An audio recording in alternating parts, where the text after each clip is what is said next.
brain, when it fires its thoughts, is likened unto the landscape of a thundercloud. And the synaptic cleft is the sky between the storm and the earth receptor site. And you see this foreboding dark cloud boiling in the sky. And you see electrical impulses moving through it, veins of electric light, and then you see it hit the ground. The brain looks like a thunderstorm when it is presenting a coherent thought. So no one has ever seen the thought. What they do see in neurophysics is that they see a storm raging around different quadrants of the brain. Those are areas that are mapped in the body and what the person must be responding to. A holographic image. Rage, murder, hate, compassion, love. The brain does not know the difference between what it sees in its environment and what it remembers, because the same specific neural nets are then firing. The brain is made up of tiny nerve cells called neurons. These neurons have tiny branches that reach out and connect to other neurons to form a neural net.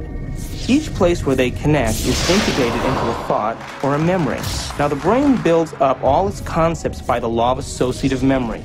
For example, ideas, thoughts, and feelings are all constructed and interconnected in this neural net, and all have a possible relationship with one another. The concept and the feeling of love, for instance, is stored in this vast neural net. But we build the concept of love from many other different ideas. Some people have love connected to disappointment.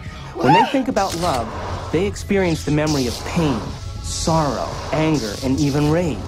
Rage may be linked to hurt, which may be linked to a specific person, which then is connected back to love. We build up models of how we see the world outside of us. And the more information that we have, the more we refine our model one way or another. And what we ultimately do is tell ourselves a story about what the outside world is. Any information that we process, any information that we take in from the environment is always colored by the experiences that we've had and an emotional response that we're having to what we're bringing in. Who is in the driver's seat when we control our emotions or we respond to our emotions? We know physiologically that nerve cells that fire together wire together. If you practice something over and over again, those nerve cells have a long-term relationship. If you get angry on a daily basis, if you get frustrated on a daily basis, if you suffer on a daily basis, if you give reasons for the victimization in your life, you're rewiring and reintegrating that neural net on a daily basis, and that neural net now has a long-term relationship with all those other nerve cells called an identity. We also know that nerve cells that don't fire together no longer wire together. They lose their long-term relationship because every time we interrupt the thought process that produces a chemical response in the body, every time we interrupt it, those nerve cells that are connected to each other start breaking the long-term relationship. When we start interrupting and observing, not by stimulus and response and that automatic reaction, but by observing the effects it takes, then we are no longer the body, mind, conscious, emotional person that's responding to its environment as if it is automatic.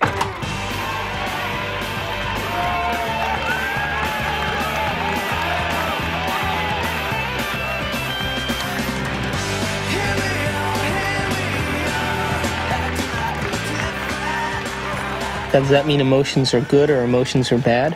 No, emotions are designed so that it reinforces chemically something into long-term memory. That's why we have them. All emotion is holographically imprinted chemicals. The most sophisticated pharmacy in the universe is in here. There's a part of the brain called the